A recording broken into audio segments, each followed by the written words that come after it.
warahmatullahi wabarakatuh. Waalaikumsalam warahmatullahi wabarakatuh. Ya. Selamat siang teman-teman semua. Selamat datang di acara podcast Badan Eksekutif Mahasiswa Fakultas Ekonomi dan Bisnis Universitas Wijaya Kusuma Purwokerto. Oke, mungkin ini adalah podcast pertama kita di YouTube kita. Jadi buat teman-teman terus tonton ini sampai akhir karena ada sesuatu hal yang menarik gitu. Sebelumnya kita mau izin lepas masker dulu ya buat teman-teman karena kita mau membicarakan sesuatu hal yang penting, hal yang menarik dan hal yang pastinya bikin kalian gitu. Oke. Sebelumnya izinkan saya memperkenalkan diri saya. Nama saya Januarto Kurniawan. Kalian bisa memanggil saya Janu. Dan kali ini nih di podcast pertama kali ini bintang tamu kita sangat spesial. Pakai telur nggak ya? Oke. Jadi kita kedatangan orang yang sibuk ya. Siapa? Kalian mau tahu? Mari kita sambut Presiden Badan Eksekutif Mahasiswa dan Wakilnya. Silakan memperkenalkan diri. Ya, mulai ya Mas ya? Ya, silakan. Ya, mulai aja. Bismillahirrahmanirrahim. Assalamualaikum warahmatullahi wabarakatuh. Waalaikumsalam warahmatullahi wabarakatuh. Sebelumnya, gimana nih Mas Danu kabarnya? Alhamdulillah sehat. Mas Bangun sehat? Alhamdulillah saya juga gitu. Terima kasih untuk Mas Danu sebagai moderator kali ini ya, podcast kali ini. Dan ini podcast pertama BEM ya, FEB. Dan sudah memberikan waktu untuk saya untuk perkenalan ya. Jadi saya akan memperkenalkan diri ke teman-teman semua. Perkenalkan, nama saya Bangun Adianso. Saya dari program studi manajemen angkatan 2019 atau sekarang ini semester 4 ya teman-teman semua, dan umur saya masih 20 tahun gitu. Asik. Banyak gitu. Oke, tinggal saya ya. Perkenalkan, nama saya Devi Septiana, biasa dipanggil Badev ya sama teman-teman. Dari program studi manajemen semester 6 sekarang. Dan usianya baru 19 tahun. Lebih muda dari Mas Bangun, sama Mas Janu juga mungkin ya. Coming soon-nya. Itu coming soon. Iya, nanti kepala duanya itu insya Allah di bulan September. Jangan lupa. Jangan lupa ya teman-teman. Cukup sih perkenalan dari saya. Oke gitu. Sebelum ke pertanyaan yang diajukan, Janu mau bukan memperkenalkan sih sebenarnya, bercerita ya. Jadi pertanyaan-pertanyaan di sini itu dari teman-teman mahasiswa maupun teman-teman umum gitu. Jadi nanti Janu nih bakal bacain pertanyaan-pertanyaannya yang udah di-share di link gitu. Jadi nanti buat kalian teman-teman di next podcast gitu ya, takutnya ada yang mau bertanya, silahkan bertanya aja, nanti kita bakal share linknya. Tenang aja buat teman-teman yang mau kritik juga nggak perlu takut namanya disebutkan kok, di sini kami sensor semuanya. Oke, gitu aja. Mungkin teman-teman pada penasaran nih ya gimana kuliahnya Mas Bangun dan Mbak Devi gitu. Maksudnya sesibuk apa sih Presiden BEM dan wakilnya gitu? Sibuk di kuliah maupun di rumah gitu. Jadi kita tanya yang di rumahnya dulu aja gitu ya. Mas Bangun silahkan, mungkin kesibukan di rumah bisa diceritakan. Kalau saya sih nggak sibuk apa-apain ya, mungkin canda teman. Canda sibuk kayaknya. Jadi untuk aktivitas saya sendiri di luar kampus ya, artinya berarti di lingkungan rumah saya itu saya seperti dengan teman-teman yang lain sebagai anak muda gitu ya. Ya ada kewajiban di mana membantu orang tua juga, bersih-bersih rumah dan sebagainya. Terus ya di rumah memang juga aktif juga di organisasi itu, ikut Karang Taruna ya, baik di tingkat kelurahan maupun di tingkat kecamatan. Dan memang lumayan sibuk ya, karena di Karang Taruna kelurahan itu sebagai bendahara, dan di Karang Taruna kecamatan itu sebagai anggota kaderisasi gitu. Nah, dan juga saya tidak lupa peran saya sebagai anak muda ya, kadang sering nongki gitu lah ya. Asik gitu. Biar nggak stres amat gitu. kuliah online, terus organisasi juga banyak gitu. Ya harus diseling sama hiburan dikit gitu sih. Mbak Devi silahkan. Kalau dari saya sih kesibukannya cuman kayak HP-an terus sih. Tapi HP-annya itu nonton-nonton YouTube, nonton-nonton sesuatu yang bisa buat belajar, buat diri sendiri belajar gitu. Mempelajari sesuatu yang tidak didapatkan di bangku kuliah selain organisasi. Terus selain itu juga kalau misalnya hari libur nih, karena kan kita nih mahasiswa ya butuh uang juga gitu kan, nggak selamanya kita minta ke orang tua gitu. Jadi aku juga kerja setiap hari Sabtu dan Minggu. Nah selain itu juga kesibukannya ya paling belajar sih, belajar itu aja sih. Iya. Aku mau nambah dari Mas. Iya, aku mau nambah. Ya, cerita juga dikit. Selain memang nongki terus bantu-bantu orang tua, terus itu saya juga alhamdulillah punya sedikit kerja juga ya di rumah punya. Saya juga punya jasa. Saya buka jasa teman-teman itu jasa pengeditan dokumen, terus ya jasa desain, jasa edit foto, edit video dan sebagainya. Jadi buat teman-teman yang mau mau butuh pamflet, butuh banner dan sebagainya itu bisa melalui jasa desain saya. Oke, gitu jadi teman-teman. Jadi kalau kalian butuh silahkan hubungi Mas Bangun saja ya. Nomor di bawah ini. Iya, hubungi nomor di bawah ini. Yang edit harus ada nomornya ya. Awas kalau nggak ada, awas aja kalau nggak ada ya. Awas dong. Ya. Oke, jadi gitu ya teman-teman, kesibukan Mas Bangun dan Mbak Devi ini sangat produktif sekali. Selain kuliah gitu, jadi ada kegiatan lain di rumah gitu, nggak kayak kalian yang cuma scroll TikTok apalagi lihat game terus ya. Terus buat Mbak Devi ini kan sering nonton YouTube ya. Iya. Mungkin nanti bisa nonton Janu terus ya di podcast ini gitu. Seterusnya semoga ya teman-teman, doain. Amin. Komen Janu setuju, Janu MC terus gitu. Oke? Yang komen Setuju. nggak bercanda teman-teman. Oke, jadi langsung aja ke pembahasan selanjutnya. Pasti yang kalian tunggu-tunggu nih, pertanyaan-pertanyaan yang membuat Mas Bangun dan Mbak Devi kepanasan. Padahal kita udah pakai AC di sini. Aku acak aja ya pertanyaan ini ya, jangan nurut gitu. Mas Bangun dan Mbak Devi, apa proker BEM sekarang untuk satu periode ke depan dan apa yang sudah terlaksana gitu? Silakan mau dijawab oleh Mas Bangun terlebih dahulu.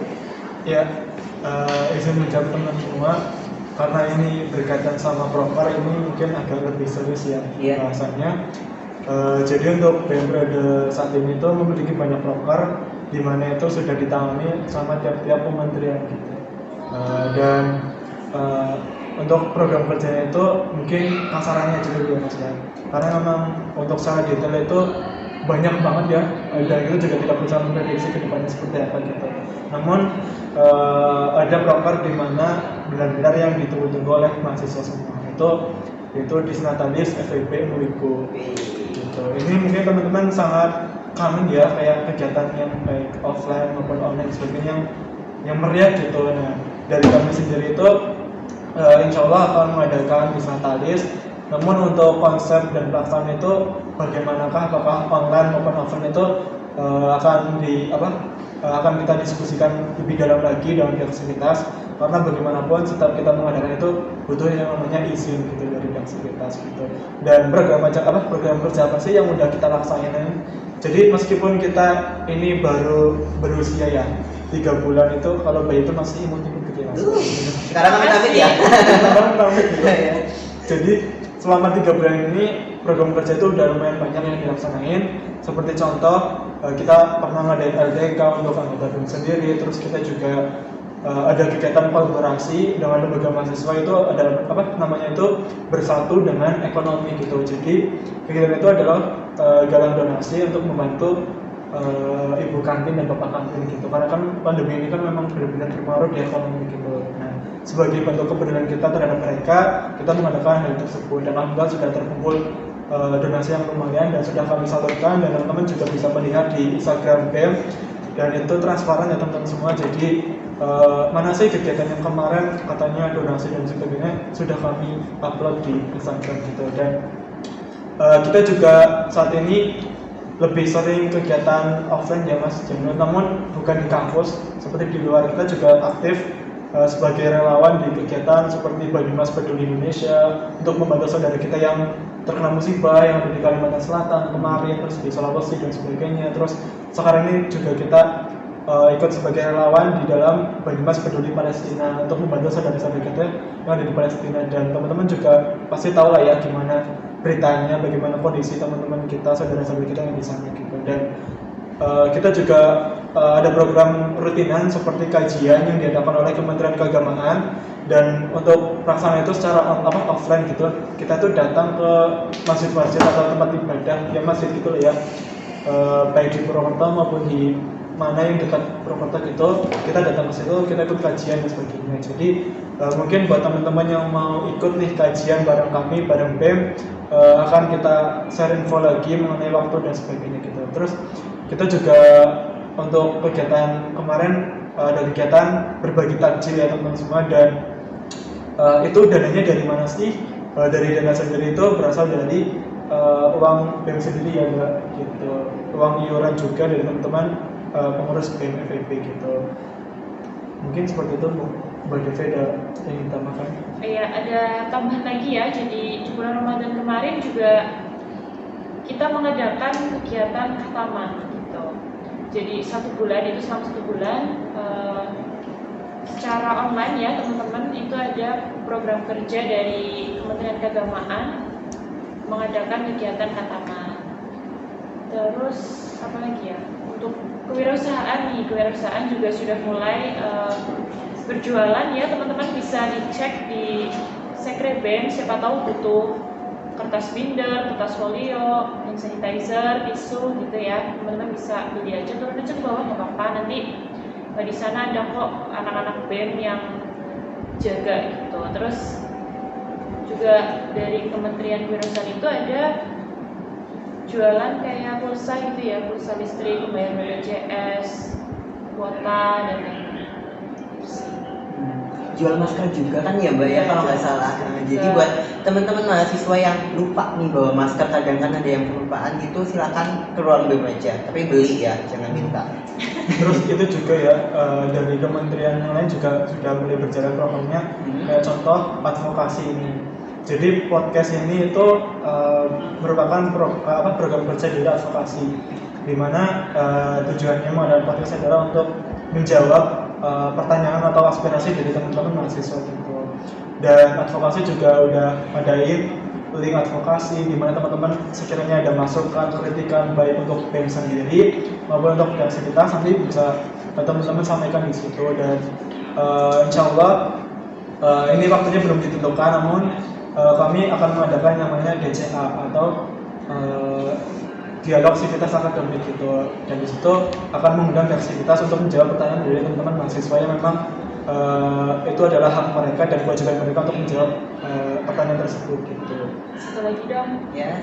Satu lagi ya, yang mau jalan nih itu ada dari Kementerian dalam kampus ya, yang tadi udah dibilang sama Mas Bangun, kegiatan disnatalis. Jadi kita mau ngajak teman-teman nih untuk ikut berpartisipasi dalam kepanitiaannya nanti ya. Itu nanti mungkin teman-teman nih berpikir, kok kita kayak nggak pernah dilibatkan sih dalam kegiatan-kegiatan BEM. Nah, kita tuh sering sebenarnya kayak melibatkan teman-teman gitu. Itu kembali lagi teman-teman mau ikut apa enggak kayak gitu. Jadi nanti bakal ada open recruitment, jadi teman-teman bisa ikut ya, bisa ikut daftar, nanti kita jadi satu kepanitiaan. Gitu.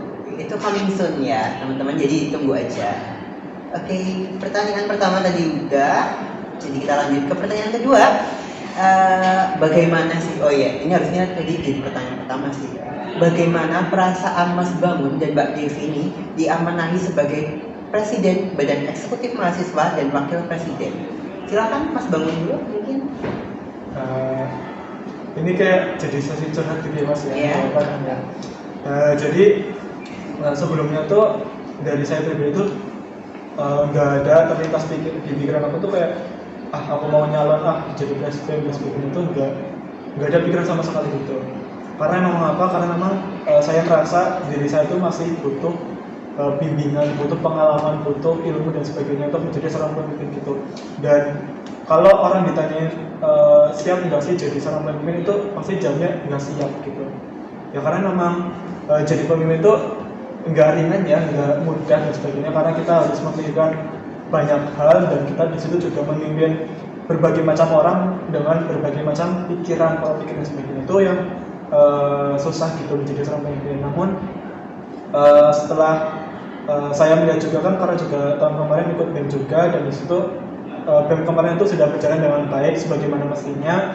Namun ya seperti organisasi yang lain ada yang namanya evaluasi gitu, dan evaluasi di BEM kemarin itu cukup lumayan banyak gitu, dan itu menjadi tugas juga BEM yang akan datang. Makanya karena adanya evaluasi tersebut dan juga saya sudah meminta pendapat dari teman-teman yang lain di sekitaran saya, bagaimana pendapat mereka apabila saya mencalonkan diri, dan mereka mendukung, dan orang tua pun juga alhamdulillah mengizinkan, karena kita sebagai anak meskipun kita mau pergi kemanapun baik yang jauh maupun dekat itu harus minta izin ke orang tua, dan ini kan kita akan mendapatkan amanah yang luar biasa gitu kan, tanggung jawab yang besar gitu, dan izin orang tua benar-benar sangat dibutuhkan, apalagi doa mereka gitu, biar ya berjalan dengan sebagaimana mestinya gitu. Nah, terus setelah itu pendaftaran, terus pemilihan dan pengumuman, dan di pengumuman itu benar-benar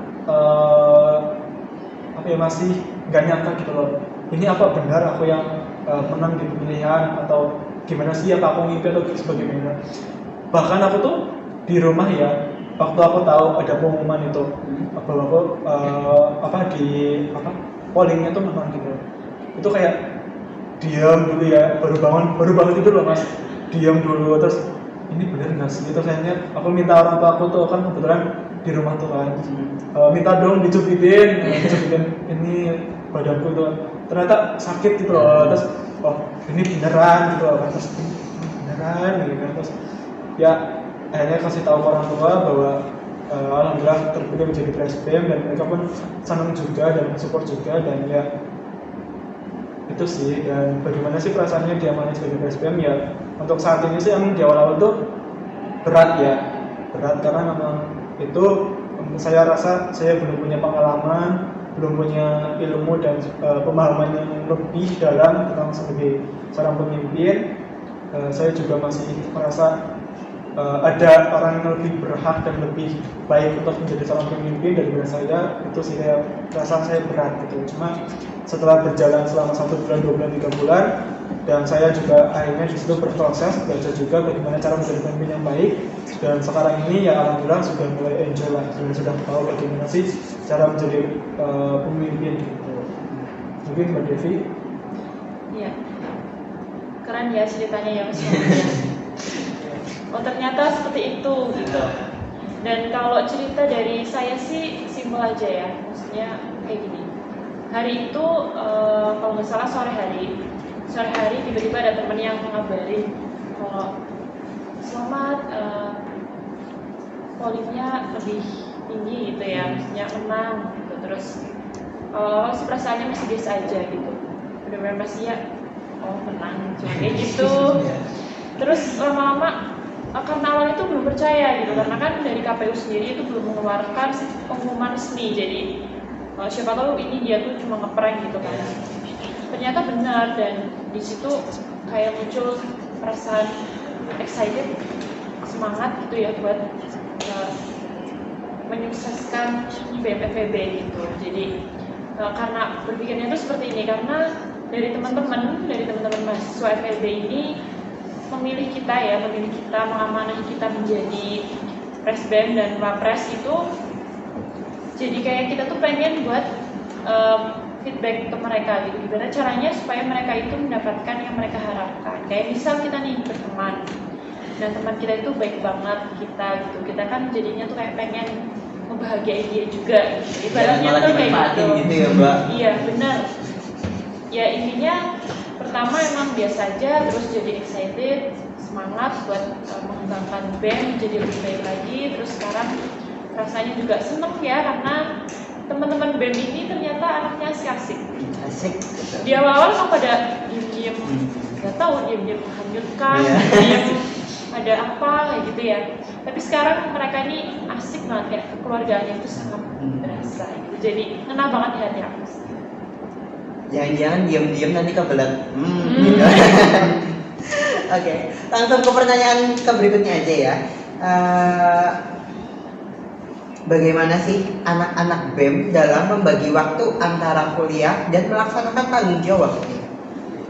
Apakah ada dampak ke perkuliahan? Kalau bisa tolong jelaskan dampak baik dan dampak buruknya jika mengikuti badan eksekutif mahasiswa. Terima kasih, Mbak Devi. Ya, saya dulu ya. Ya. Jadi untuk membagi waktu dari saya pribadi ini mungkin bisa diterapkan ke teman-teman juga. Setiap pagi sebelum melakukan aktivitas ya, itu saya selalu membuat to-do list. Jadi mengelis hal-hal yang sekiranya hari itu akan dilakukan. Dan saya tuh lebih suka nulis daripada pakai HP. Gitu. Jadi ditulis terus nanti dilakukan. Kalau udah dilakukan dicatat. Nah, di situ kan pasti ada waktu kita ngurusin organisasi sama kuliah. Jadi kalau saya sendiri itu lebih mengutamakan ke kuliahnya dulu sama membantu orang tua baru nanti organisasi gitu. Jadi ketika ada organisasi ini kita BEM ya mau rapat itu pasti lihat-lihat waktu juga. Nah kebetulan sebagai wapres ya, maksudnya mendampingi Mas Bangun, kita ini mengadakan rapat pun berdasarkan kesepakatan dari teman-teman. Kita juga ngatur waktunya itu waktu yang sekiranya teman-teman juga bisa gitu. Jadi ada timeline BEM itu rapatnya kapan aja sih kayak gitu, jadi jelas loh. Teman-teman juga nanti bisa meluangkan waktunya. Sekalipun teman-teman nanti ada kelas, kita akan tungguin, nggak apa-apa nih kalau misalnya telat gitu. Izin yang penting izinnya jelas dan ada buktinya gitu. Karena kita ini nggak menerima izin yang tanpa bukti, itu sama aja kayak nggak sah lah ya buktinya gitu.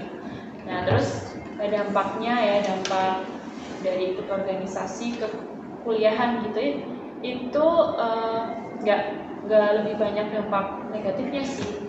Kalau yang saya rasakan sih malah banyak dampak positifnya, karena kalau misalnya kita ikut organisasi itu kita jadi belajar banyak hal di luar perkuliahan. Kayak misal kita belajar public speaking, kita belajar kepemimpinan, jadi kita menumbuhkan rasa kepercayaan diri. Jadi nanti ketika ditanya oleh dosen itu kita bisa jadi yang pertama buat bisa menjawab gitu loh. Dan dosen tanya nanti kita mengacungkan tangan terus kita jawab. Nah di situ kita bakal dapat nilai plus. Gak semua orang itu bisa melakukan hal itu.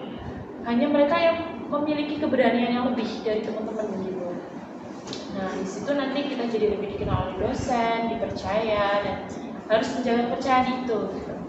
Kalau dampak negatifnya dari saya pribadi itu paling kesehatan aja dan waktu bersama dengan orang-orang terdekat itu jadi lebih berkurang sih paling itu. Mas Bangun? Ya ini sih kembali ke curhat ya. Curhat dong Bu. Curhat mah. Gitu. Nah, untuk saya sendiri karena di sini sebagai presiden, sebagai pemimpin bersama dengan Mbak Devi itu kalau di BEM sendiri itu kami menerapkan prinsip tidak memaksa ya. Maksudnya sekiranya teman-teman ada rapat nih tapi teman-teman berhalangan hadir, entah itu ada kuliah, sakit maupun ada acara keluarga, di situ kita tidak memaksa untuk harus wajib ikut rapat, itu tuh enggak. Karena memang saya juga memahami bahwa teman-teman di BEM itu sendiri punya kesibukan sendiri-sendiri gitu ya di luar BEM. Mungkin ada yang juga kerja dan sebagainya, aku yang juga memahami gitu, berusaha untuk memahami. Dan seperti yang dikatakan Mbak Devi itu, setiap teman-teman itu mau izin rapat atau mungkin izin atau apa sebagainya gitu, nggak ikut kegiatan di BEM, itu izin ya, bilang di grup maupun bilang ke saya itu dengan dengan menyampaikan bukti juga bahwa teman-teman tuh benar-benar izin gitu, nggak bisa hadir gitu. Nah, kalau saya sendiri sih bagaimana mengatur waktunya itu karena gini. Ya, aku kan sebagai anak muda gitu ya. Pasti kan anak muda itu kan zaman sekarang kan masih lebih sering megang HP, entah itu untuk TikTok, kan YouTube, kan WA dan sebagainya gitu. Nah, di waktu saya memegang HP itu setiap malam tuh ya, itu saya tuh ada jam rutin gitu loh Mas. Jadi jam 8 itu setiap jam 8 itu saya buka WA, terus saya tuh melihat gitu loh di grup-grup atau di grup itu ada nggak sih jadwal, entah itu rapat, entah itu kegiatan dan sebagainya di esok hari gitu loh. Nah kalau misalkan ada, nanti baru saya bikin kayak list tadi kayak Mbak Devi gitu. Untuk besok hari itu ada apa sih kegiatannya gitu, biar saya pun pertama tepat waktu hadir rapat itu, terus juga ya biar saya juga bisa lebih disiplin lagi gitu. Apalagi kan di awal-awal memang benar-benar kayak masih kaget gitu kan, karena yang tadinya aku orangnya bisa nyantai, bisa ini dan itu, tapi setelah menjadi seorang pemimpin kayak gini tuh kayak benar-benar harus bisa memberikan contoh juga ke teman-teman yang lain gitu. Nah, itu yang bisa mungkin juga teman-teman terapkan ya di kehidupan sehari-hari, karena kan teman-teman juga sering banget buka WA dan sebagainya. Mungkin itu kayak besok apa sih kegiatannya, mungkin kayak di grup organisasi ini besok rapat atau enggak, acaranya apa enggak, ada acara apa enggak gitu, paling kayak gitu. Nah, untuk dampaknya sendiri gitu ya, untuk saya sih di perkuliahan itu lebih berdampak ke public speaking, karena kan kita kuliah itu apalagi yang online gitu kan pasti lebih sering yang namanya presentasi gitu kan. Nah, presentasi itu kan butuh yang namanya public speaking yang bagus gitu. Nah, selama aku ikut BEM itu public speaking aku tuh semakin berkembang gitu loh. Yang tadinya jadi anak yang pendiam, terus kalau ngomong tuh gadet-gadet lah ya, ini kayak nggak lancar dan sebagainya. Dan dengan ikut BEM di situ saya dibimbing, belajar dan juga menerapkan apa yang sudah saya dapatkan di situ.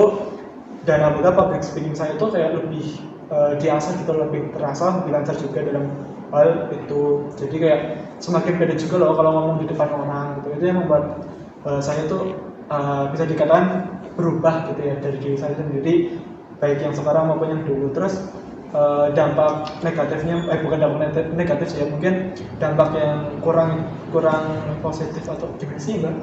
Dampak yang kurang itu intinya tuh ya memang pertama kayak Mbak Devi itu kesehatan, benar-benar kesehatan tuh juga lumayan. Cuma dari aku pribadi sih alhamdulillah masih bisa mengontrol diri ya, biar nggak terlalu capek dan sebagainya gitu. Terus juga sama waktu dengan keluarga itu, keluarga di rumah itu semakin berkurang, namun tapi bersyukurnya juga saya punya keluarga baru gitu. Jadi meskipun saya nggak ada waktu, mungkin sedikit waktu dengan keluarga di rumah, tapi saya punya banyak waktu dengan keluarga saya di BEM. Ini sih gitu. Jadi intinya kayak terstruktur gitu ya, kayak udah terjadwal. Oh ya, mungkin silakan diminum dulu Mbak Devi dan Harus dong Mas. Iya, silakan. Tawarin dong. MC-nya jahat ya, nggak mau nawarin ini. Mohon maaf ya teman-teman, jangan bully jamu. MC-nya nggak minum juga. Oh iya, minum. Siapa tahu mau ada yang nge-sponsorin boleh kok ya, di DM aja ke IG-nya BEM FEB Undipol gitu. Nanti yang lihat jangan lupa DM ke Pokari ya. BEM dari podcast loh, tadi minumnya Pokari gitu loh. Siapa tahu kan ada sponsor masuk gitu loh. Siapa tahu dari Pokari ini menyediakan secara ya gitu. Oke, lanjut ke pertanyaan berikutnya ya. Mas atau Mbak nih nggak ada niatan ngajuin kuliah offline gitu, nggak mudeng nih mata kuliah sudah semester lanjut, kami dari mahasiswa akhir katanya gitu. Siapa dulu yang mau menjawab? Aku. Ya, Mas Bangun silakan. Ya, saya juga sama. Ya, Apa nih yang sama? saya juga nggak mudah Gitu. menjawab ya teman-teman sama mengenai pertanyaan tersebut. Ya. Apakah BEM itu mengajukan kuliah offline? Saya jawab ya, itu BEM sudah mengajukan kuliah offline ke pihak Sivitas gitu, karena memang aspirasi dari mahasiswa, saran dari mahasiswa, kritik juga dari mahasiswa itu memang kuliah offline itu kurang efektif. Online itu kurang efektif karena ya itu yang pertama nggak masuk dan sebagainya, mungkin juga terhalang dengan sinyal, paketan dan sebagainya. Memang juga itu yang saya rasakan loh. Dan Mas Janu juga Mbak Devi rasakan juga gitu ya. Cuma kembali lagi karena kan dalam penerapan kuliah itu yang lebih berhak menentukan itu kan dari pihak kampus gitu. Kita sudah mengajukan, kita sudah mengobrol, cuma ternyata dari kampus itu belum mengizinkan untuk adanya kuliah offline secara keseluruhan gitu. Tapi sebagai informasi bahwa kuliah offline itu sudah dilaksanakan loh, cuma untuk mahasiswa yang semester 2. Kenapa sih cuma untuk mahasiswa semester 2? Kenapa nggak semuanya? Karena memang di dalam protokol kesehatan itu kan ada jumlah batasan kapasitas ruangan gitu ya. Kita nggak mungkin untuk menghadirkan semua mahasiswa itu kuliah offline itu nggak mungkin. Jadi karena gini, ada di protokol kesehatan kalau nggak salah ya Mas ya, mungkin teman-teman juga bisa mengoreksi, itu kalau nggak salah itu harus 50% dari kapasitas ruangan. Jadi misalkan nih kapasitas ruangan seharusnya itu 100 orang, namun yang hanya boleh diisi itu cuma 50 orang, 40 orang, jadi gitu. Jadi itu yang membuat teman-teman apalagi yang mahasiswa semester itu belum bisa berkuliah offline itu seperti itu, karena juga dari pemerintah juga belum ada peraturan yang mengizinkan untuk adanya kuliah offline secara keseluruhan gitu. Begitu. Oke, mungkin sedikit menambahkan saja ya, kalau misalnya dari kakak-kakak ya, termasuk saya sendiri dan teman-teman semuanya itu kalau misalnya memang nggak mudeng, kurang paham dengan materi yang disampaikan oleh dosen karena emang ini tuh kuliahnya itu online gitu, emang kadang susah sinyal itu membuat kita jadi nggak mudeng gitu sama apa yang sedang dijelaskan sama dosen. Itu sebaiknya bisa ditanyakan kembali gitu sih Ya, bertanya gitu ya, jangan malu bertanya. Tapi sih ini sih Mas, menurutku ada dampak positifnya juga sih ya. Karena kan gini, selama kita kuliah offline itu kayak sumber materi yang kita dapatkan itu cuma dari dosen aja, gitu, cuma dari buku. Namun dengan kita kuliah online itu kayak banyak referensi yang kita dapatkan gitu loh, yang kita bisa belajar di YouTube yang tadinya mungkin di kuliah offline itu kita sama sekali nggak buka YouTube buat pendidikan, tapi malah di kuliah online itu kita sering buka YouTube buat buka materi-materi yang berkaitan dengan kuliah, terus kita juga sering ikut kayak webinar gitu, itu kan ilmu yang juga berkaitan dengan kuliah gitu, dan itu mungkin dampak positifnya juga. Jadi teman-teman tuh kayak bisa lebih kreatif juga, lebih inovasi juga bagaimana sih cara mendapatkan materi yang bisa dipahami gitu. Itu sih menurutku. Jadi mencari referensi-referensi baru gitu ya. Oke.